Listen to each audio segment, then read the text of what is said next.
Bonjour, bienvenue pour une nouvelle analyse de combat de Jiu-Jitsu. Donc là, on a une compétition ceinture blanche no-gi. Première compétition, je crois, pour monsieur ici. Je les connais pas.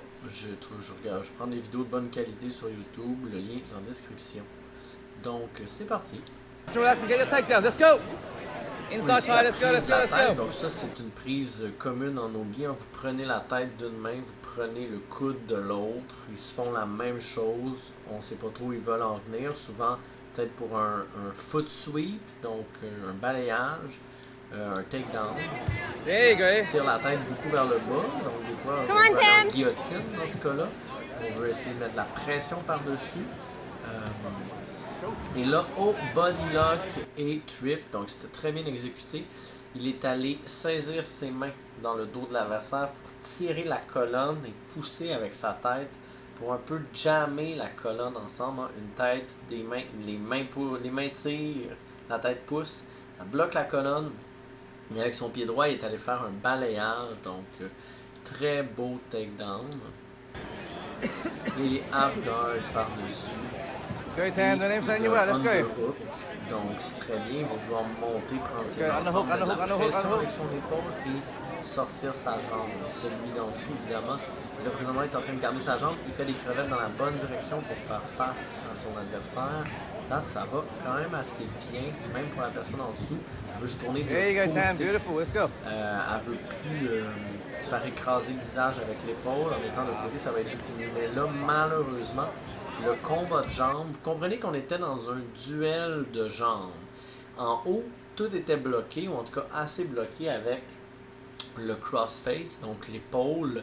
Et là, c'était les jambes contre les jambes. Et celui qui est en dessous a perdu le combat cette bataille de jambes. Je vais vous dire un peu pourquoi je crois. C'est un réflexe au début. Le half guard, on veut le tenir pour toujours. En fait, on va même reculer un peu dans le temps. Ici, là, il croise ses jambes comme ça pour garder cette jambe-là. Go, Ce Tam. qui est Don't aim for normal, anywhere. c'est Let's ça, go. un half guard. Vous ne voulez pas que la jambe elle sorte tout seul. Le problème, c'est qu'un underhook, half guard underhook, comme ça, underhook, ça underhook. l'évolue pas. C'est comme né pour se faire passer. La seule chose qui reste, c'est d'attendre que l'autre puisse sortir la jambe, monter son genou, et là, comment il va sortir sa jambe exactement? Je pense qu'il tourne les hanches. There you go, Tam. Il fait Beautiful. juste Let's go. monter son genou. Oui, tout simplement. Un jour, celui en dessous a tout ouvert.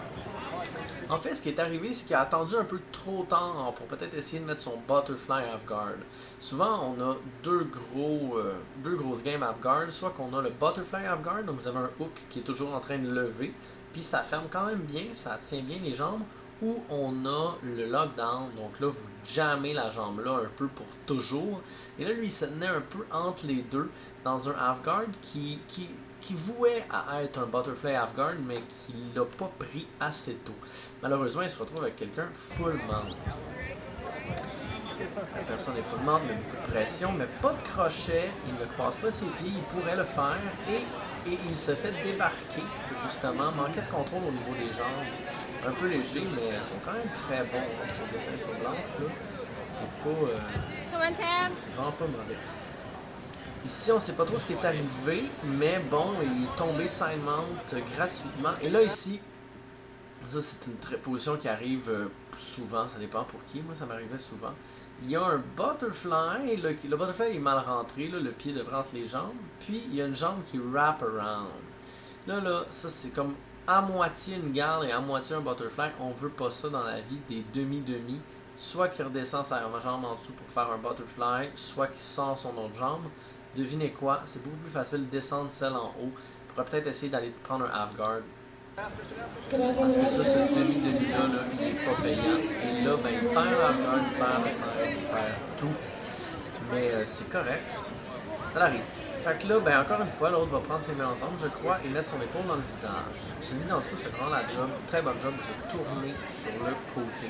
Ce qu'il devrait faire ici, là, avec ce bras-là, et je sais que c'est pas facile, mais je trouve qu'il le suit pas assez. Il réussit beaucoup à tourner ses hanches et à reculer, mais il devrait ramener son avant-bras dans la face de celui par-dessus.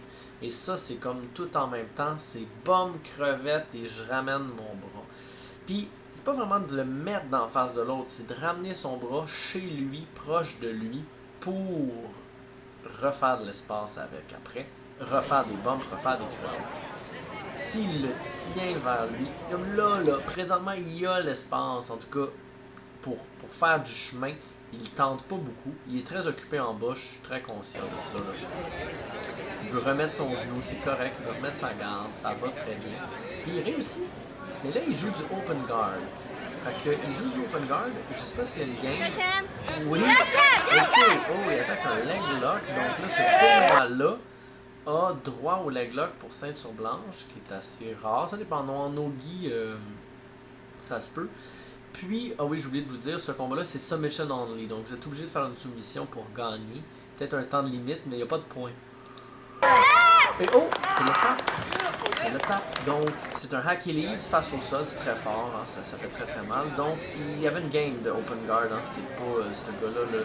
La vitesse ici qui va shooter. Là. Oh, wow. Spin, X-guard, pis tout. Wow. Wow, je suis allé loin, moi, dans la vidéo. On vient ici, on le regarde une dernière fois. Donc, qu'est-ce qu'il fait?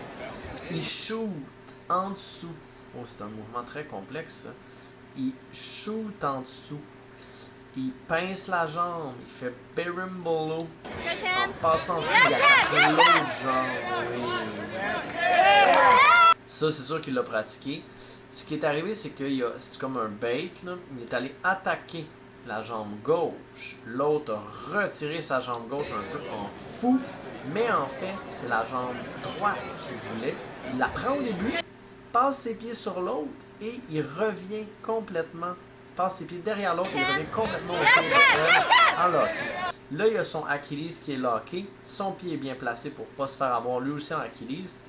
L'autre rip, puis il se tourne face au sol pour arquer son but ici et ça rentre premier. Wow! Ça, côté ceinture blanche, c'est sûr que ça surprend. C'est hot, là, c'est hot. Faut lui donner. C'est un peu ce qu'on pourrait dire d'avoir une game. Je ne conseille pas vraiment de créer une game leg lock ceinture blanche, mais regardez, ça dépend à quel point vous entraînez puis vos objectifs dans la vie. Donc, deuxième combat, on va regarder deux. Je pense qu'il y en a 5 sur cette vidéo-là. Je les ai pas vus.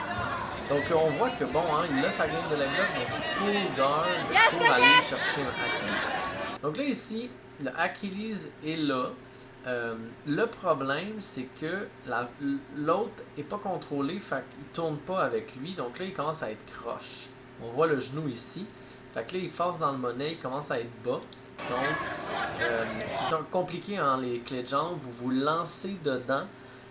Si vous êtes mal ajusté, se réajuster, des fois, ça va demander de refaire un redressement assis, de revenir se reprendre et rechercher, ce qui pourrait coûter la clé. Donc, il tire sur la jambe, il tire sur la jambe. Il tire sur la jambe, ça n'a pas l'air de déranger son ami qui a tassé sa jambe. Regardez bien la sortie, là, très important. Pour sortir les clés d'un Achilles, il a pris cette jambe-là puis il a tassé l'autre côté. Et après ça, il a pu se rapprocher de lui et il a vraiment tout quitté l'Achilles. 35 bandes, et voilà. Plus de problème dans le Achilles.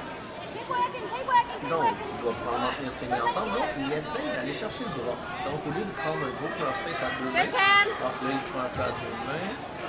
L'épaule, mettre la pression, crossface, passe full, trop vite. Trop gourmand, même si c'était correct d'être si gourmand, mais un petit peu trop rapide. Il aurait faire un peu plus lentement, il aurait pu rester dessus. Il l'avait pas. Oh, il essaie de pencher la tête, lui, il se rassure. C'est lui qui a la garde maintenant. On change les règles. Oh, il attaque la jambe aussi. C'était populaire. Oh, Achilles. Wow. Oh mon Dieu. Un concours de leg lock, ça a l'air populaire dans ce coin-là, les leg locks. Donc, on regarde ça encore. Donc, il décide de... Il n'y a pas de jambe pour l'instant. Et il prend le mollet, pas de jambe pour l'instant. Et hop, il en profite pour pull guard. L'autre attaque ses jambes. Et il s'en va tout de suite. rip la jambe, l'autre jambe, je crois qu'elle est pliée dans le milieu, prendre son Achilles, fait tomber sur le côté, et encore une fois. Ce qui est très très fort, le pied était bien placé ici pour pas se faire soumettre. N'oubliez pas, les clés de jambes, c'est un concours, hein, c'est vraiment un concours de vitesse. Si vous ne cachez pas vos pieds, l'autre va pouvoir le prendre, votre pied, puis essayer de vous faire un Achilles. Il faut bien constater là, comment qu'un Achilles face au sol ou de côté est d'une puissance monumentale. On devrait toujours essayer de le finir face au sol ou en tout cas au moins beaucoup de côté. Voilà, fait que c'était un breakdown un peu spécial de ceinture blanche leg lock qui ont des leg lock absolument dévastateurs. Hein. Il y a pas, c'était très très clean. Vraiment, justement, pensez à ça, ça va être un peu la leçon. Est-ce que c'est si important pour un côté self-defense, pour un peu un côté de justement, je sais me battre, je connais la structure du combat, d'avoir des leg locks de ce niveau-là, hein, qu'il y a du monde qui font du jiu-jitsu pendant 5 ans puis ils ont peut-être même pas des leg locks à ce niveau-là, et avoir des side mounts et des full mounts douteux qui perdent facilement et qui établissent pas la position. C'est un peu pour ça que moi je retiens beaucoup les leg locks pendant les premières années, la première année mettons. Peut-être pas le Achilles, c'est pour ça qu'ils font Achilles, souvent c'est le seul qui est légal ceinture blanche, mais ils ont l'air de triper leg lock, c'est correct. C'est une game en grappling, c'est très bon. Côté positionnement est avantageux, c'est un peu, regardez l'argument est simple, quand vous êtes full mount, quand vous êtes side mount, vous avez l'avantage du combat. Quand vous êtes en leg lock, c'est égal. C'est leg lock contre leg lock, sauf si vous êtes un peu d'avance, que vous avez un peu plus la jambe que l'autre, mais c'est une course.